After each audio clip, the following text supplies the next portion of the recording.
Welcome to the Absolute Comic Show, right here at your favorite comic book podcast Twitch channel, twitch.tv/comicstorian, where we film it every Tuesday. I'm Benny, known as the Comic Storian, and that is Sal from the Comic Pop channel. And today, in the news, I don't know where I'm going with this. Good.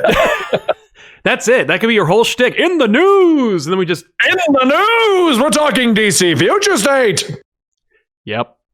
I'm going to stop you, Superman. I've got kryptonite. Are you afraid? It's good stuff. So, how are you? I'm good. Yeah. That's the intro. Yeah. So it's been an interesting week. We apologize for not going live last week, guys. We had the Tom King show to do, which was going to be done super late at night, and we just felt it'd be easier just to focus on that as opposed to going live earlier and dealing with all of that. So today we are going back to normal, and today we're talking about the Marvel Unlimited streaming their new comics 3 months earlier. We're talking about James Tynion 4 reverting Bruce Wayne back to street level rich, not world level rich, which I didn't know was a thing. Yeah, me. Amazing Spider-Man revealed the identity of Kindred, and behold, it's just as we all expected. Yup. DC Future State, blah, blah, blah. You know what it is. Here's a list of all of them. Thank you, Dan. DC has officially moved on from Diamond Publishers and will distribute only through Lunar Distribution. Yep. And Donny Cates and Scott Snyder teased fans by expressing a desire to write a Marvel versus DC comic together on Twitter. Could it happen? Probably not. That's what Dan put in the news. No, he's not wrong. All right, so you want to take it from the top? Why not? Yeah, Marvel Unlimited. All right. So I'm a little off on this one. Do you know more about this information? Because I know that DC is going to be releasing their comics 6 months after, but I thought that's what Marvel Unlimited was already doing. They were, yes. Marvel Unlimited was releasing their new books on our Marvel Unlimited 6 months after their original print date. They have now moved it to 3 months after their print date. Okay. Probably because DC was doing the same thing. Lining up with them? I'm sorry? Is that because DC was lining up with them? Yep. Or that's it. So DC will probably do the exact same thing. Yep. And then DC will move to 3 months, and then Marvel will be like, same week? 1 month. Yep. So then let me ask you this then. Yeah. Do you feel that this is one step closer to the end of print? I know it's like what a hell of a question. It is. I think it's one step closer to that future we are inevitably heading towards. But I think we have room for both. And I think you and I have had an entire episode where we dedicated it to like how print numbers versus digital numbers are not hand in hand. They're not even 1-to-1 or 50-50. It is like print and then digital. Right. And it's like, if you can get your digital books, you can already get books digitally same day and date. So just by going by the subscription model of Unlimited or DC Universe Infinite, like, that doesn't change anything for the average comic book month-to-month reader. So I think that it doesn't really change much. And I think it will just... It just represents the changing winds of the comic book industry, which is, let's embrace digital because it's coming whether we want it to or not. Well, and that was always my argument. It's not going away. If anything, gaming and movies are proving that no, guys, it is. If you want to stay in the market, we need. The problem is, for $4.99, I can rent a movie and have it right now. But for $4.99, I got to drive to the store, get the print. I got to read a comic that'll give me 10 minutes of content. Yep. And that is the core issue. Comics are already overpriced. I think we can all agree on that. They shouldn't be as priced as high as they are when competitive entertainment is not that high. Yeah. Like, think about it for one moment. An hour and a half movie. I'll even just say a 90-minute movie. Okay, yeah. 90-minute movie for me, $15. Let's say I'm buying a $15 90-minute junk movie. Let's say $20. Maybe price it up a little higher. Yeah, I can read most comics in 10 minutes. Now I know I'm not the normal. You know, people can read them in 30, 40 minutes. But at $4.99 for a price tag, 10 minutes of content, $20 to get me about a half hour to 45 minutes, or a 2-hour 90-minute movie. Right. That's the problem. Yeah. No, absolutely. But on the flip side about that, and this is where the issue comes in, because a lot of people are like, well, they're easily overpriced. True, but they still have to pay to make them. Right. So it's not like they could just go, okay, now they're 50 cents. Problem solved. Right. Yeah, or pay what you want. Yeah. And it's not like comics can go the webcomics model, which has proven to only have worked between the years of 1999 and 2002. I will counteract that. Yeah. Webcomics, and I know I'm about to piss off like a half our fan base.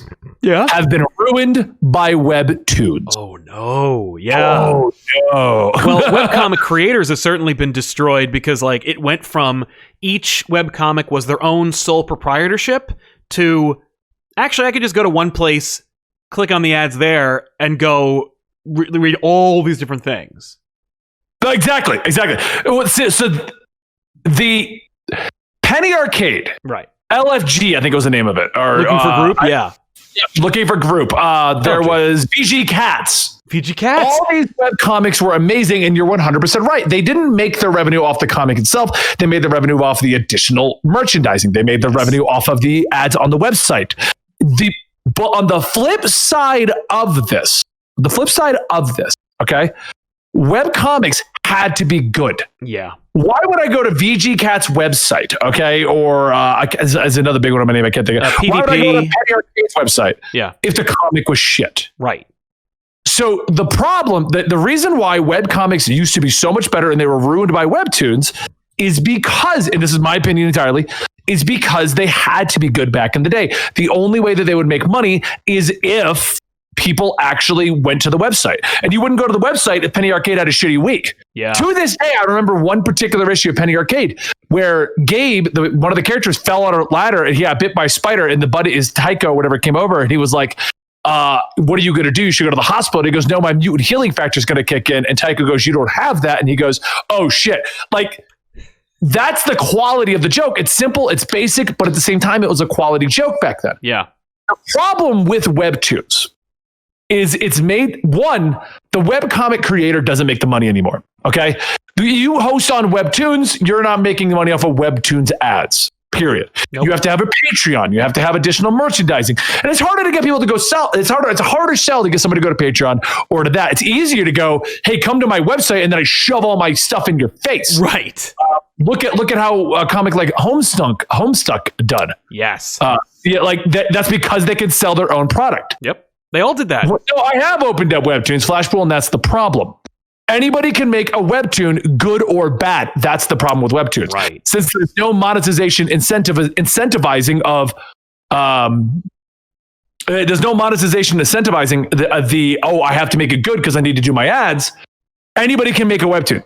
And if anybody could have made a webcomic, and in fact, the only people who made money off of the glut of webcomics we got during the mid 2000s were people who made a living off of facilitating webcomic creators. I don't know how much of the webcomic industry you are familiar with outside of just reading them, but I also used to absorb them to the point where I made my own as well. I made 2 different webcomics. I almost made my own. Did so you really? I do know a lot of the behind the scenes. Yes. Yeah. I never got it off the ground, but I did almost make my own. When you made your own webcomic, you had to have a WordPress site and you needed to subscribe to a company called Project Wonderful, which was the webcomic code to create built-in webcomic ads. Then you bid on having your ad appear on other webcomics pages. VG Cats was, it's funny you mentioned VG Cats. Number one, I'm not surprised in the least you were a big VG Cats fan. Number two, inside of video games. Of course I was. Right? But I am number two. When I had a webcomic in the early 2000s, VG Cats and I can't remember their name anymore, but VG Cats was one of the biggest sources of our traffic. We were very lucky because of VG Cats' audience for people to read our comic. But if we had come out 2 months to a year earlier, we would have been pretty big for a little while until the webcomic market bottomed the hell out. But anyone could make them. It's just that the cream rose to the top. Any of the good stuff was fed into each other. The people at the top would have been this is a good thing. We'll show it to other people. I remember back in the day, the top creators would cross over. Yes. Sal, you're going to draw for my comic and I'm going to draw for your comic for a week. And then I would discover other people's comics. Exactly. That's the problem I have right now with webtoons. It's not that webtoons is bad. It's not that there aren't good webtoons out there. I don't even deny that. It's that by opening up this website, okay? Yeah. I've got 4 links at the top: originals, genres, popular, canvas, I scroll down. There's a schedule of when things are coming out. There's the top 8 sellers. There's the brand new ones. There's all the genres. There's the most popular by genre, the most popular by age. Yeah. Then there's Canvas. Do you have a story to tell? Here's an additional way to get it out there. Yeah. This isn't terrible, but it opens the floodgates. It's YouTube. Yeah. That's what it's turned into. It's that there's so much shit. And I'm a YouTuber and I make shit. Yeah. There's so much shit out there. To find the cream of the crop is hard. There was actually, and I remember. That's my argument. That's my argument of Webtoons kind of ruined the market. Now, I agree with you. The market had bottomed out before Webtoons came in there. Yeah. Webtoons kind of created their own market out of it. Yep. But Webtoons is not how webcomics used to be, where the big ones would just cross over and you would know the top 10 best ones out there and they all made bank doing it. Yeah. Now you have, I don't even know how many, but just looking at this top page, at least 25 people fighting for your dollar on our Patreon. Yeah. Yeah. At the very least, like, they can get their product out there, but it doesn't surprise me. It actually doesn't sound too dissimilar from the Comixology Submit program, where it's like, you make your comic, you submit it to Comixology makes it available on their platform, and I've seen a lot of really cool stuff out of Comixology Submit, my own stuff, but there's also some real bad stuff, or some really like questionable content, not to be confused with the webcomic questionable content. But yeah, that was my webcomic. Well, Flash Forward's the best. There's 2 sides to it. On one hand, anybody who didn't know how to get their work published has a simple, easy medium to do so. But that also means that anybody can get their shit uploaded. And that's my problem with Webtoons. I get a lot of requests frequently. Oh, Benny, check out this Webtoon. Check out this Webtoon. Go over here. Do that one. Yeah. And I just across the board refuse to, because I'm not going digging through the trash to find the good one. No. That's just what it comes down to. Yeah, the good thing is anybody can make a webcomic. The bad news is anybody can make a webcomic. Exactly. And that's the issue with this. And to top it all off, because there are so many webcomics, there's also a webcomic for everyone's taste. Yeah. So what someone likes, I probably won't like. You know what I mean? Like, but what I like, you probably won't like. Yeah. The diversification of it and the the current fragmentation of fandom, where it's like, well, used to be, I'm a Star Wars fan. Now it's like, okay, well, what kind of Star Wars fan are you? Do you like the prequels? Do you like the sequels? Do you like the animated cartoon, like, expansions? Do you like the novels? Are you an original expanded universe, or are you a Legends fan? Like, there's every element of your fandom has been fragmented. No longer, you can't even do Marvel versus DC. It's like, well, what kind of Marvel fan are you? What kind of DC fan are you? Well, I only like Black Label books, or I only like magic based books. Like, well, Jesus, like, used to be we were just fans, and now it's like, no. It's so specialized, and as a result, you can't actually bank on, I'm targeting it to DC fans, or I'm targeting it to Star Wars fans, because you can't just sell a Star Wars shirt anymore. You can't sell a DC character anymore. You got to like specialize it. And when you do, you lose all those dollars, because now you're micro focusing on all these different like aspects of fandom that you're not actually getting the fandom's dollar, which is what you're trying to cater towards. Webcomics, people like, the reason why people like Penny Arcade so much, not just because the art was really good and the humor was subversive and ridiculous, but because like how many video game webcomics were there? How many comics that were like industry grade looking, specialized in making that specific a reference? Few. There were like 3. And so as a result, people were like, well, I like the one that looks the best. And Penny Arcade was able to parlay, and because they diversified their product, they were able to parlay that into a media empire. But if Penny Arcade came out today, they'd do shit numbers. They would be dead. Yeah, no, and you're 100% correct about that. I mean, part of the reason that Penny Arcade continues to exist is because of what they have created. Yeah. I mean, PAX, people don't realize this because everyone's like, PAX is a gaming convention. PAX literally stands for Penny Arcade Expo. Yep. It was, when Penny Arcade Expo started, it's because it was, oh my God, look at all these indie games we want to talk about, but no one spotlights them at the big shows. Yep. So let's do that. Let's do exactly that. Yeah. Yeah, it was they parlayed the success of their webcomic into a gaming convention. They're like, maybe we can get all the people who like our comic strip to also focus on these indie game developers.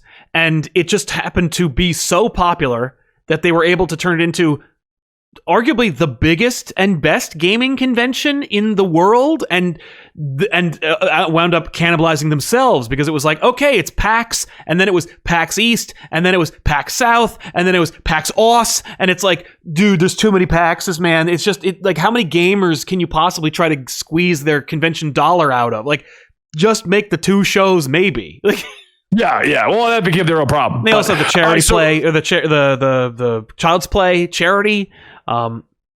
They have become a media empire. They made their own video game. Yeah, no, they have. That's where they've gone. I doubt that comic brings in any money for them really at this point in comparison. They do it for fun now. Like, it still comes out, and it comes out more frequently and consistently than most webcomics. But they do it because it's like, can Penny Arcade survive without the Penny Arcade comic? And it's like, probably at this point, yeah. But we don't want to test it. But I would rather they didn't, because I still read the comic. Well, let's move on to the next thing. All right. Yeah. I don't know how much we're going to talk about this in general. No. But James Tynion IV reverts Bruce Wayne back to street level rich. I mean, okay, here's the problem. Yeah. Here's my problem with this. And yeah, I liked him. James Tynion's writing. I like everything he's done. But here's the problem. Okay? Yeah. Street level rich, world level rich. The word rich is still in there. Yes. It's not like he's like, now Batman's upper middle class. He has to debate if he's going to use all the gas in the Batmobile. Right? Like, the fact is, once Tynion's not writing the book anymore, they're going to throw that right out the window. But is it even going to be recognizable as a different kind of rich? I think it'll be like referenced. Like, they'll have characters be like, "Oh man, can we afford this?" Like, or, you know, like, "Oh, I can't do that anymore." You'll have a scene where, like, you know, Batman's like, "We can't rebuild the Watchtower. I don't have any money." It'll be like, remember when Tony Stark in, like, the beginning of the Avengers Disassembled was like, "I can't afford that anymore." But there was no change in his behavior, in his armors, in anything. Right. It was just when the Avengers were like, "We need to foot the bill," he's like, "I can't afford that anymore." Didn't they just do that right now? Like, he got into an apartment and he got rid of Stark Industries. Yeah. And he's like, "Well, I'm still rich. I'm just not that rich." Like, is that what we're talking about? I think so. Maybe it's because they're, like, trying to react to the public's persona or the public's opinion about the super rich today, like the Zuckerbergs and whatnot, and people being like, our readers largely don't like people like that. Like, is this ever going to be referenced in the manner of, like, should we take the Batmobile or the Batwing? Well, fuel for the Batwing's a little pricey right now, so we might want to. What is the jet fuel going for? Oh, it's going for $10 a gallon. Yeah, that doesn't sound interesting to me at all. Yeah, that's what I mean. Like, what is it going to be? Like, is he going to be penny pinching? Like, I don't know. You know, I don't care. You know, Damien, like, I would at the end love of the to day, take out I'd love to take out for a super fancy steak, Damien, but instead we're going to go to Batburger.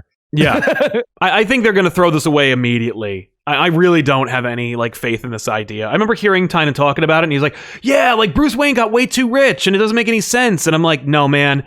It's because he can do anything. He can make anything. He's super smart. He's super rich. The richness enables him to be able to do whatever he needs to do to be Batman. Yeah. Like, if you're talking about bringing him down to his level, you either have him be super rich or have him be destitute. Like, you need to have, like, 0-year Batman, where it's like, I got, like, a suit I got one Batman suit, and I live off the land. You know, like, that's a Batman I'd read about, because it's that much of a change. But like, being like, he's not as rich as he used to be. Like, well, what does that even mean?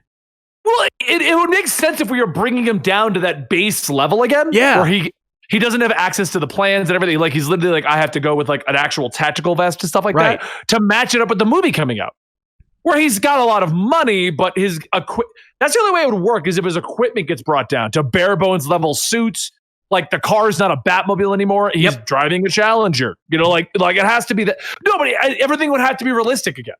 If he's driving the Batmobile, going to a Bat cave with 20 cars. Yep. Yeah, no. Actually, it'd be really cool if he didn't have a Batmobile. Oh, yeah, if he didn't have it, that'd be even better. But Dad said that, I guess Lucius told him he has to go fix his own cars. Is that a thing? Like, or he just goes to one of the other 20. Like, yeah, I don't know. I don't, like, I remember, like, there being sequences in comics where, like, Batman's literally doing his own auto repair, or Alfred's doing it. And it's like, yeah, you don't, sometimes he has like a hunchback do it for him. Sometimes it's Alfred. Sometimes it's him.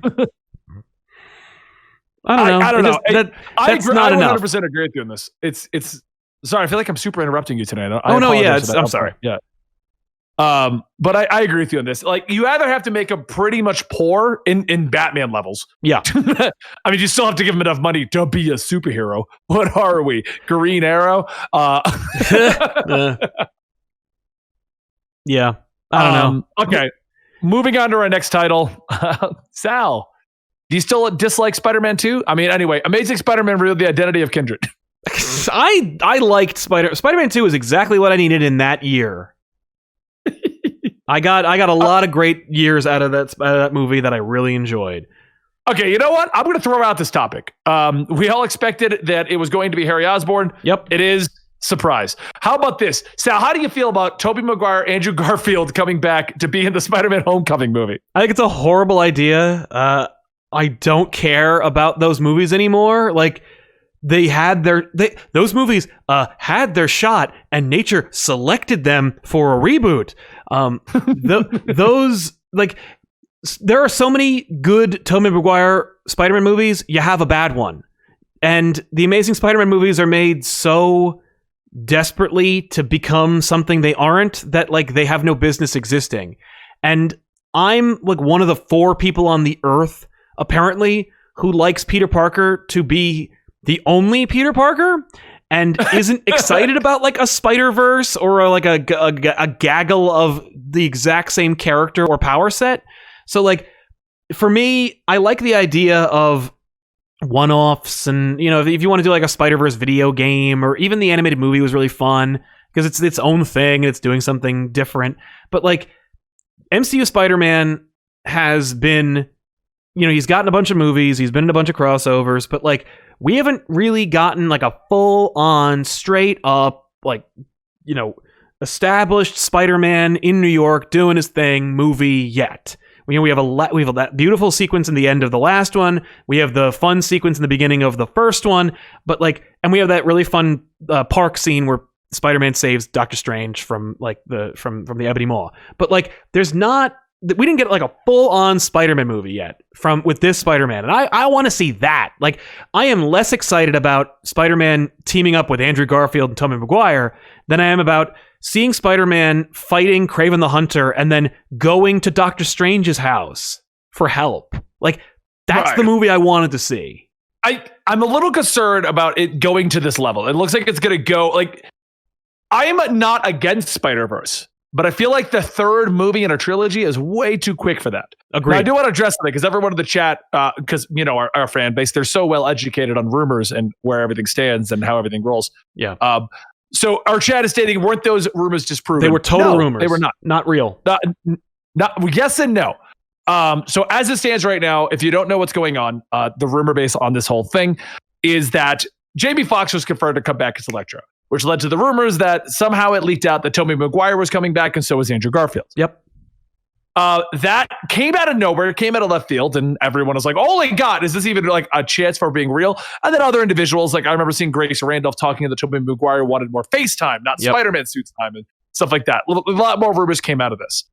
The thing that everyone's talking about, where they're like, "Oh my God, that's already been disproven?" Not really. Sony's answer to that, they finally came out and made a statement. Those rumored castings are not confirmed. Right. Which basically says that they probably approached Tobey Maguire and Andrew Garfield and are still spitballing what they actually want to do with this movie. Yeah. Yeah. That's what that says to me. The fact that they didn't say those are false. For me, it's like, it's Sony. So like, I don't know if that's necessarily like them trying to play coy, or if they are like, oh, that's a good idea, we could do that. Yeah. Those aren't confirmed because we haven't made that happen yet. It's super easy to say, that's not happening. Right. The Jamie Foxx, the end of that. The Jamie Foxx casting for me is less about them making a Spider-Verse. And I have a theory about this.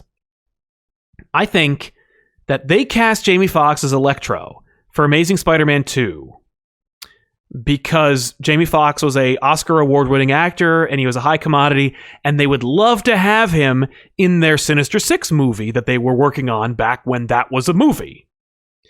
I think that as a result, Sony locked Jamie Foxx into like a 4-picture contract, or at the very least a 2-picture contract with a like right to refuse. And as a result, after the pandemic and everyone being, and like actors not getting a lot of work, movies not being produced, et cetera, like the entertainment industry being rocked by this pandemic, Jamie Foxx noticed his bank account was lower than it used to be. And he went, wait a minute. Sony owes me another Spider-Man movie. Contract-wise, Sony owes me another Spider-Man movie. Obviously, they're not going to make one, and obviously, I'm not going to get one, but technically, they got to buy me out of my contract or use me in the next Spider-Man movie. And so I think Jamie Foxx called Sony and was like, you owe me another Spider-Man movie, thinking they were like, okay, we'll pay him his exit clause so he doesn't have to freaking be Spider-Man's enemy in the next one, because that wouldn't make any sense. And it's Sony, who's a terrible company, and was like, oh, okay, well, we'll just put you in the next one then. I think your idea is almost on point, but I don't think it was Jamie Foxx calling because of low money. I think, if anything, it was Sony going, we have Jamie Foxx for 4 movies. Right. Let's try this again with a different Electro, because the Sinister Six movie could still be a thing since we have Venom working and Morbius. Yeah. That's what I think it is. I think it's like, they're like, if Morbius works, let's get Jamie Foxx back in continuity so that we can pull him back over. Yeah. And like, because we've already got him signed on. Right. Why not give him another Spider-Man movie? Yeah. That's what I think it is. I think either way, it's all just a juggling contest. It's all just about like the contract that he signed for being in multiple Spider-Man movies. And I don't think anyone expected him to come back. I think it was just a move to try and like leverage the contract into someone making some money. I mean, so I don't know where else to go with that. I'm not interested in Electro in that movie, by the way. Like, we got Electro. I'm good. I don't need to see that again. The problem I have with the Tobey Maguire and the Andrew Garfield stuff, the movie that I would want to be a 3 Spider-Man movie would be similar to the Spider-Verse movie. Which, 10 years ago, I would have said you can't do a live action, but you could totally do a live action. The problem is that won't happen. I also don't think I think it's too early for Tom Holland. Yeah. If we do Spider-Verse now and we go into the multiverse and we start going like this, to me, it feels like DC. Yeah. DC got Ben Affleck Batman and they started having him cross over before even giving him a movie. Yep. Yep. And I feel like if Sony does this for Spider-Man 3, and then you suddenly see Tom Holland in Venom, the latest Avengers, he crosses over into Stephen Strange. It's the same problem. Oh my God, we got a guy that's doing well. Put him in every movie. Yep. You know what I mean? I'm concerned that it's Sony/Disney reacting to the Flashpoint movie. Yeah. That it's them going, I could do that. Oh, we could just put old actors in the movies and that'll make people clap their hands and come up and come to the theater? Done. Because it's not like people are hiring Tobey Maguire or Andrew Garfield to be in anything right now. Well, I think both of them are rich. Why would they? They probably don't even give a shit. Well, but they're actors. They want to work, you know? Do they though? What was the last time Tobey Maguire? You mean to tell me Tobey Maguire can't get a job? Oh, this is actually a top question. Did Tobey Maguire stop acting? Did he really? Did he completely? Is he just that rich? I think he's the latest article. Tobey Maguire, 45, enjoys a lovely stroll with his girlfriend. Wow, he really is a nothing now. Yeah. If that is his number one thing. Seriously. Okay, well. And Andrew Garfield would have been Spider-Man in the MCU if you didn't piss off the executive of Sony from Japan. Which I still find hilarious that all came out as being actually what happened. Yeah, they're like, no, he didn't come to the big event. And he was a big jerk about it. So he's fired. Yeah. Like, damn. No, Tobey Maguire's been in a bunch of movies. Well, he's producing. Never mind. He's a producer. That's what he's been doing. Since Spider-Man, he has been in like 4 movies, it looks like. Everything else has been director-producer. So gotcha. Yeah. Which isn't a terrible thing. A lot of actors do that. Okay, absolutely. I made my bank. I don't want to be in the spotlight anymore. Yeah. Yeah. He's also a crazy person. Tobey Maguire is? Yeah. You know who's a crazy person? And I take this entirely off of his FX show where he talked to a dog in a costume. Frodo Baggins. What was it? What was the actor? Elijah Wood. Yeah, he's insane. Is he really? That doesn't surprise me. Have you seen his show? There's a show on FX where he talks to. It's like a 3-season show. Oh, he talks to a grown man in a dog costume. yes, It's incredible. I know that show, Clifford. No, it's not Clifford. I don't think it's Clifford. It's something else. It's not the Clifford the Big Red Dog. It's like, but I know exactly what you're talking about. It was on FX. I know exactly what show you mean. Yeah, chat will tell me the title of it in a minute. I can't remember the name of it, but it was amazing. It was awesome. It looked good. I didn't watch it. We're going back a couple of years, like 4 or 5 years. Wilfred. That was it. Yeah. Thank you. Wilfred was great. It was an amazing show. One of my all-time favorites. Yeah. And apparently, other than that, he has a VR company where he makes games. What? Yeah, I remember seeing he got signed on to Sony to do something for the PlayStation VR, and it's like, yes, Elijah Woods' company, and I'm like, what? Well, that's like finding out that what's it called? Ryan Reynolds owned a winery and then sold it and turned it into a phone company. Yeah, Mint what? Mobile. He owns Mint Mobile. Yeah, it's crazy. Okay. So, all right, let's move on to the next topic. Yeah, why not? We're going to save Future State for last. Let's go ahead and hit these last two because they're going to be super quick. Yeah. DC has officially moved away from Diamond Publishers and will distribute solely through Lunar Distribution. I don't think there's much to say about this because all that means is everything went as planned. Well, and the other thing, the thing that Dan did not mention was that DC dropped UCS Comics distributors as well. Oh, who are they? DC dropped Diamond, and you went with Lunar and UCB, whatever, and went with Midtown Comics as their bi-coastal distributors. They dropped the East Coast distributor and just went with Lunar. So they probably were testing them both out. Oh yeah, definitely.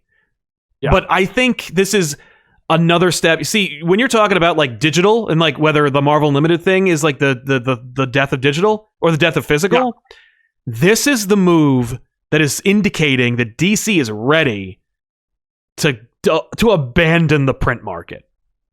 Oh, yeah. DC is ready to go, you know what? We're going to publish 3 books, and the rest of them are going to be digital. What do you think that Diamond is doing now? Because we stopped hearing about Diamond, and part of me feels like somebody on the Diamond team was like, would you all just stop fucking saying shit? Yes. Yes, I think Diamond is pooping their pants. We might be bankrupt in 2 months. Yeah. Who are you talking to? Yeah, absolutely. Stop calling Rich at Bleeding Cool. Yes. I feel like happened because Diamond went from we can't pay people back, we might have to go bankrupt, we don't know what's happening, to nothing. Yeah. No, I haven't heard a thing. It's amazing. Good. Because they should shut up. Just do your job. Boom. Yeah, that no one should have come out and been like, I don't know if we can pay DC and Marvel. Yeah. I'm just picturing the guys at Diamond's marketing division, which I'm assuming is probably 2 dudes. I think it's a guy. Yeah, it's a guy. And he's just calling up buddies at CBR. Yep. Yeah, man, I don't know. Diamond's not doing so hot. We might not be able to pay DC and Marvel. What do you mean you're going to print that? Are you typing right now while I'm talking? Do not tweet that. No, oh, damn it, I'm going to get fired. Yep. I'm not going to get fired because I'm the owner's cousin or nephew or brother. Exactly. Oh, it was such a stark difference from Diamond's tanking, Diamond's losing everything, Diamond can't pay people to we don't exist. Leave it alone. Yeah, that is actually suspect. I didn't think about that. That's funny. No one knew who Diamond was, and they will not again. Just stop looking at us and let us keep distributing your books. Exactly. Yeah. I just found it funny because I was like, "What the fuck happened?" They everyone was publishing things. Diamond was done. The family business was going under. Yeah. I think they like the fact that no one's hearing it. So, all right. Next up, we have Donny Cates, Scott Snyder teasing the idea of a Marvel and DC comic together. Okay, I will say this. Yeah. If anybody can possibly make it happen, it would be Donny Cates and Scott Snyder. Right. Yeah. It would be incredible. I mean, you get the two edgiest guys in DC and Marvel to write a comic. Yeah. I mean, I'll read it. It'd be just like Null versus Death Metal. Black splattering everywhere. Everyone dying. Like, yeah. Stegman and Capullo coming together. Absolute death. There's nothing to really say. It's entirely a rumor that'll probably never happen. Nope. I want it to. It's incredible. Yeah. I want it to. And like, I've pitched it. Listen, Marvel and DC just need to license the characters Cates and Snyder want to use to IDW. Let IDW print it. Be on the hook for everything cost-wise. IDW will print the #1 book of however many months the Marvel vs. DC story comes out as. Snyder and Cates and everybody else is working on it. We'll have a great time. And then we're good. And then, and then it'll exist. Yeah. That's it. Like, but we saw that Gail Simone tweeted about it. I've tweeted about it. Friggin' everybody's tweeted about like how much they'd like to see crossovers. There's beautiful art from people you've never heard of depicting these crossovers. It's something I want. It's something I think a lot of people do want. I think if you don't want it, or you're actively talking about how you don't want to see a Marvel DC crossover, you're just being contrarian. Just stop raining on everybody's good time. The people who doesn't want it to exist are the same people that argue about Marvel being in Fortnite. Right. It doesn't affect you. Unless they come out and say like, okay, Venom killed Superman and we're going to let that reflect, and we can talk. Right. But if it's just the side thing where people are fighting, just like the Marvel Fortnite thing, just leave it alone. Yeah. It doesn't affect you. Even if they say it's in canon, the Marvel Fortnite thing is like, it's in a millisecond while Galactus and Thor were soaring through the sky. Yeah. Okay, fuck it. Who cares? It didn't do anything. It didn't affect anything. Like, yeah, no, I'll take it, please. Yeah, and then do that Lego game. Like, since the Lego video game company has the license for Disney, Marvel, and Warner's DC, you could do a Lego Marvel versus DC game that would be friggin' great. I didn't even think of that. It would take no effort to make that game. Yeah. Anyway, so no Marvel DC crossover. We're not getting that. But if it was, you were absolutely right. If anyone could make it happen, it would be Cates and Snyder going to their bosses and being like, hot commodities right now. I think they're the biggest names at the moment. Yep. Bear in mind, guys, I say biggest names in the terms of like comic book writers is the whole thing of like, now you're the hot shit. Now you're still the really good writer, but this is the hot shit. You know, like it's just, they're both the hot shits on both sides right now. Yep, they should push it. And I think they're the only ones who have made references to it. Like, because Cates put it into his Thor book. Like, he put the Justice League in there. And I think Scott put the fact of the matter is, we've talked to Scott Snyder. He doesn't care. He's just like, yeah, I'm good. I can do what I want. yeah. And like, listen, if you've got the muscle, you make the rules. Do it. Yeah. So, all right, cool. Let's talk about the big topic then. DC Future State. Future State. We got 4 minutes left of the show. What's your opinion? Go. Yeah, right? Okay, so I just made a video about this. It's going to come out in probably like a couple hours whenever Dan gets done editing it. He's watching right now. Yeah. Okay, so what people don't realize is, first off, I'm going to repeat a lot of stuff because it's not going to come out on YouTube next week anyway. Right. So fuck it. Sorry. 5G was never announced. Nope. So everyone, I constantly, where's 5G? Where's 5G? What's going on with 5G? First off, I don't know why 5G got so popular. It was never announced. It was a leaked rumor, and all everyone did was go, oh my God, 5G is going to be shitty. Yep. Like, no one was like, I cannot wait to see Luke Fox be Batman. Nope. Nope.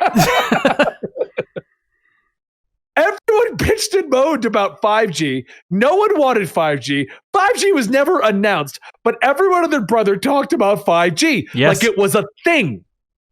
And then when Dan DiDio got let go or fired or left, whatever happened, yep. You and I both said 5G is dead. But to this day, I get questions. Where is 5G? Where is 5G? What happened to 5G? Who wanted 5G? Who was asking for 5G? No, Dan DiDio. Why is this still something that people are constantly asking me for? Why are you going to talk about 5G? Right. Because there is no 5G. Now, obviously, if it was leaked and it was talked about, money was spent. Yes. You probably had contracts written for writers that they had to pay regardless. You had artists that they had to pay regardless. You had concepts created that you had to pay regardless. So I guarantee you Future State is what is left of 5G. Totally. And instead of going okay, we're going to drop everything in DC and start over, the new direction is we're going to do a 2-month event. We're going to test a bunch of character ideas, a bunch of concepts. We're even going to test out the idea of anthology books being a regular thing. Everything in 5G sounds amazing to me. Yeah. Because it also gets rid of circular storytelling, which is what I disliked about Batman 100. It's the idea that we can move forward. Yeah. Why do you think some of the best books are revered? Kingdom Come, the later years of the Justice League. Yeah. The dystopian future of every book that we like, Deceased and Justice, all these kinds. It's because you get to move forward. So the idea of 5G is a way to look at the future of DC in a positive light. Yeah. And see what people like. And it's not even that far in the future anyway. It's like a couple of years, maybe 5. I don't know. It was like 20. I thought it was like 20 years. Oh, wow. Okay. 20. I'll take it. Bruce has got a hefty beard. That's true. That's true. I mean, the fact is, like, whatever. Okay. I mean, clearly, Future State. I'll actually go a step further and say, I think because no one who had been writing and drawing for DC up through the pandemic was working on 5G, that this is just everything they had done. And they're I like, can even see that, how many stories do we have? We have about 2 months worth of stories. Then that's how long Future State will be. Yeah. Put out the 2 months worth of stories, call it a 2-month long event, and then just wrap it up. Repackage some of it. All the individuals can get thrown into an anthology. I'm wondering if these anthologies are all the pitch ideas. Right. They just had a bunch of pitch ideas and they're like, oh, just package up. We paid for all these. Package them all up. Yep. Let's just. I hope when it comes out, we'll be able to tell relatively quickly if this was an old thing repackaged or if it's all. Because if it's an old thing repackaged, some things won't line up and you'll see it. You'll know. Yep. So I think I've heard some great suggestions for Future State or some ideas of what they could have done instead of turning this basically into Future's End, where it's like, hey, for a couple months, we're going to do something crazy in the future. It doesn't matter, which is literally what this is. No. Hold on, Sal. We're going to do Future's End, but good. Thank you. Yes, because the art at least is excellent. Yeah, because Future's End was like, what if Batman Beyond was a thing? Yeah, and everyone got turned into robots. Right. What if I only kept the costume from Batman Beyond and nothing else? And everything else is him fighting Terminators. Yeah, of your favorite superheroes. Right. So stupid. It was so bad. So, but people were like, what if they turned Future State into the ultimate DC universe? Yeah. I'm like, That'd be amazing. Right? Like, if Future State sells well enough, I could totally see that becoming a thing. Yeah. I think that's a great idea. Especially if it's going to run. It's going to run and then they're going to have the new like the original things come back. And I think I'm sure a few things will overlap.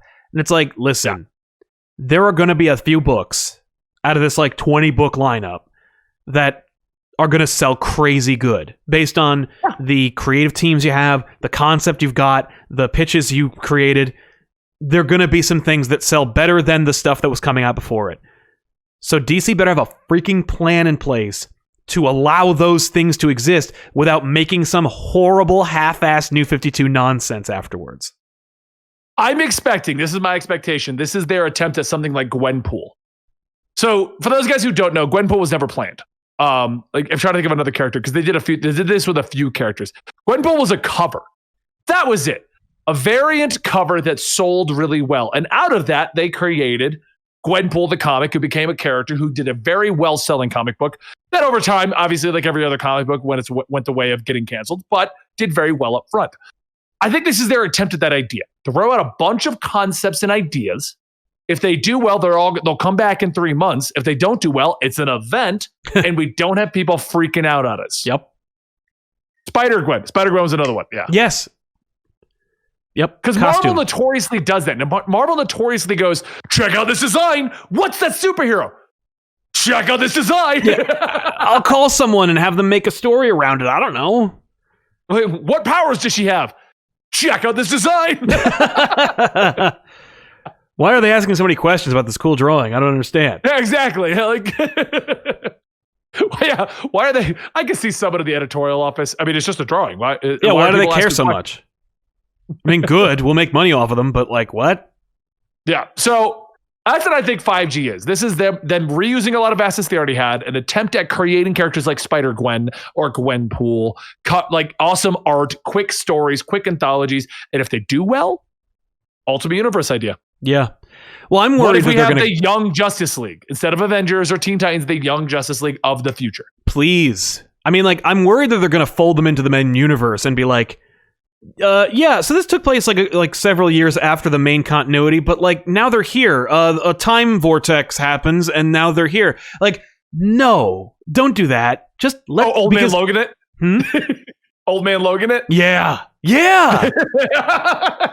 But I hope they don't, because like I think part of the appeal of Future State at all, which by the way, hilarious. 5G. This is horseshit. I hate it. This sucks. Future State is literally just, we'll put a sticker over the 5G that says Future State. And people are like, this is amazing. It's innovative. I love it. And it's like, you're the same people who are complaining about this exact thing. People bitched about 5G. Don't call it that. Yeah. Okay, call it something else. Done. I love it. How did that work? How did you do that? But I really like, I think that part of the reason why people like it so much is because it is something different that gets to go in another direction. Like that it's like, no, it's not going to be unmade. It's just that it's this new Batman, it's this new Wonder Woman, it's this new Green Lantern, part of this new Justice League. It spits in the face. Mm-hmm. It spits in the face of circular storytelling. Yeah. Which is what I want. I want that. So make it ultimate. I want to see where Batman goes after he loses to Joker. You know what I mean? Like, that's what I want to see. That's probably not the story, but I'm just using Joker War as an example. I want to see him lose and what's next for that. You know, I don't want to see him win in the end. No. Like, just ultimate it up. Just put that universe over here and run them concurrently. Hell, DC, you seem to be really big on digital right now. How about Future State is the digital DC universe? Yeah. Maybe it will be. Maybe this is probably just a test to see how it all works. That's true. So, I'm excited. Are you? Oh, stupidly excited, because it's the idea of moving forward, which is what I've always liked about comics. There's a reason why people revere like that story, that one-off story that I think Grant Morrison wrote, where Damian got to get older, right, and become Batman. Batman 666. There's a reason. Yeah, there's a reason why people enjoy Dark Knight Returns and Red Sun. There's a reason why people enjoy Injustice and Deceased, because they're moving forward and they don't double back on themselves. Yeah. I mean, there's a reason why Last Night on Earth did so well, even though it's just crazy off the wall, because it's the idea of what if Scott Snyder got to keep doing Batman, and it just ended. Like, yeah. What are there any titles for you that you're like, yes, I can't wait for this? All the Batman, right? You know me, all the Batman. Yep. For me, it's all the Superman. Well, you're wrong. All the Batman are better. I mean, I'm going to read those Batman books. Liz, you and I, we're going to read them all. Yeah. Oh, yeah. So I can't even say like, oh, I'm only going to pick this one up. I'm going to pass on this one. No, I'm reading them all. It's 2 months. Supergirl becoming Superwoman. How does that even going to happen? What is the story? I'm interested. Like, yeah, let's do it. I like the idea that. Could you confirm or deny? Dan and I couldn't pick it out if it was the Far Sector Green Lantern or it is straight up Far Sector Green Lantern. This future's lining up with Far Sector. Yeah, that's cool. Yeah, like good, because we just saw the artwork and we're like, I think that's her, but I don't want to be like. Because basically, we both had the same vibe. If I said that is the Far Sector Green Lantern and it's conveniently another black woman Green Lantern, then everyone would be like, "Oh, they're all the same to you." Yeah, racist. No, the costume's the same, and I think they named her, sure and it's like, her, yeah, it's but I'm not going to be that guy that just assumes. Yeah, that goes on record. No, I think it's because it's this. They use her name, and it's her. So yeah, okay, yeah. What's funny is these line up entirely with those rumors. Like, I remember them saying, no, Far Sector Green Lantern is going to be the new Green Lantern of this universe. And I was like, yeah, okay. And then they did it here, and it's like, okay, so yeah, though this is just 5G, but with a new sticker over the original like logo. That's exactly it. And it's probably condensed because 5G wasn't intended to be an event. It was supposed to be the new direction, remember? Exactly. Well, that's why they probably only had 2 months of stories. Because they're like, well, this is going to be the new status quo. Like, we'll have 2 months of stories ready to go, and we'll use the 2-month breath period to let the new creative teams work on the next arc. Yeah, I could see that. Yeah. But now they're like, oh, actually, we're just going to put it all out. And I heard a thing, somebody in our chat mentioned, like, final order cutoffs were like January. So it was like, these need to come out now or never. So it's like, get these out so they get the pre-orders in. Oh, yeah. Well, they also said that they're going to refund any books that didn't sell. Yeah. That's right. That's a big deal. Yeah, they want everyone to get the books out there to try out these new characters. And they're so for those guys who don't know, comic book stores don't order excess comic books because most companies won't refund it. So let's just say, for example, and this is not the case with Batman, but let's just, for the sake of argument, your local comic book store orders 20 Batman books, sells 12 of them. 8 go in the back issues, and they take 5 years to sell. Yep. All reducing in price as they go. Your comic book store, in the end, loses money. Yep. DC used to have a plan where any extra stuff you could refund to DC, comic book stores, not individual users. Yeah. They got rid of that plan a while ago, and a lot of comic book stores were like, what the hell? Now I have to be very selectively picking my comics. Yeah. That's why pull lists are so important to comic book stores, because they know exactly who's coming in to get books. Yeah. So DC, to make sure that people want this, is bringing back the refund policy for a future state. Right. So a comic book store can go, I will get 50 of this Superman, and whatever doesn't sell, they're taking back. Yeah. Smart idea. That's also great because it means we can all get it. Yeah, exactly. It's not going to be in short demand or on the 8th reprint because they only did 100 of them or something stupid. Yeah. Because that's the thing is, comic book stores buy all the books ahead of time. Yeah. They don't order them and then pay for what they bought with the money you gave them. They buy them all right now and then bank on you coming in and buying it. Like, it's all a guessing game. No, our chat's like, that's not new. Marvel did this as a show. No, that's what I'm saying. It isn't new, but all of the companies got rid of it. Yeah. No, I know. It got removed years ago, and everyone freaked out because it got removed, but they're bringing it back for a future state. Exactly. So, but yeah, I'm hyped. All right. Yeah, I think this is the end of our show, isn't it? I think so. Those are all the topics. Yeah, we did them all. High five, Sal. No? Okay, cool. We're those nerds. Anyway. Thank you guys for joining us today at Absolute Comics, a show that airs every Tuesday right here at the Comic Historian Podcast Network, twitch.tv/Comic Historian. Join us at about 5 p.m. Eastern when we talk about all your favorite news in the comic book world when we're not doing another video or something else on the side. Don't forget to check out the YouTube channel. We just released the Tom King interview that we couldn't do live last week. And that's that. That's that. Show's over, folks.